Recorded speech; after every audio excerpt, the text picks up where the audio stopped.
ভারতের পুশিন চেষ্টার শিকার হয়ে কুড়িগ্রামের রৌমারী সীমান্তে খোলা আকাশের নিচে অনিশ্চয়তার মধ্যে দিন কাটছে নারী শিশুসহ 6 জনের। এই মুহূর্তে রৌমারীর গয়টাপাড়া সীমান্তে আছেন সহকর্মী বাদশা সৈকত। সরাসরি যাব তার কাছে।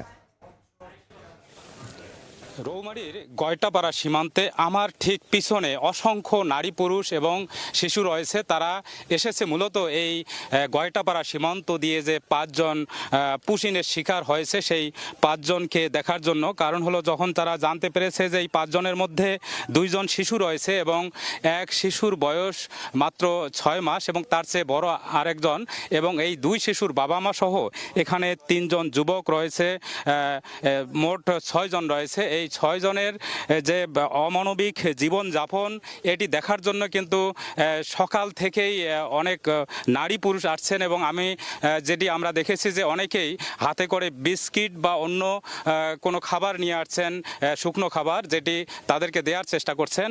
আর যে বিষয়টি জানিয়ে রাখি যে গত রোববার সকাল থেকেই কিন্তু তারা এই সীমান্তের শূন্যরেখার ঠিক পাশেই ভারতের অভ্যন্তরে তারা অবস্থান করছেন, এবং গত 2 দিন তারা রোদ এবং বৃষ্টির মধ্যে অবস্থান করলেও 2 দিন পরে তাদের উপরে একটি প্লাস্টিকের ছাউনি দেওয়া হয়েছে এবং সেখানে তারা খাওয়া দাওয়া ঠিকমতো করতে পারছেন না, এবং এখানে কোনো যে বিশুদ্ধ পানি সেটিরও কোনো ব্যবস্থা নেই।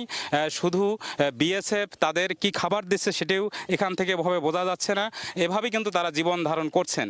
আর স্থানীয়দের সাথে আমরা কথা বলেছি, তারা যে বিষয়টি জানিয়েছেন তারা কিন্তু কোনোভাবেই মেনে নিতে পারছেন না এই 6 মাসের এক শিশুকে এভাবে অমানবিকভাবে সীমান্তে শূন্য রেখায় রাখার বিষয়টি।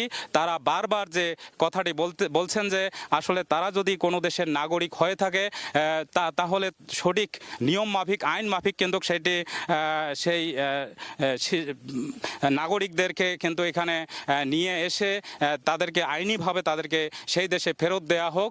আর যে বিষয়টি জানিয়েছেন যে 4 দিনের এই অমানবিক জীবন যাপন তাদের, এটি কিন্তু স্থানীয়রা কোনোভাবেই মেনে নিতে পারছেন না, এবং তারা উচ্চ মহলের তারা দাবি করছেন যে তারা যেন দ্রুত সিদ্ধান্ত নেন।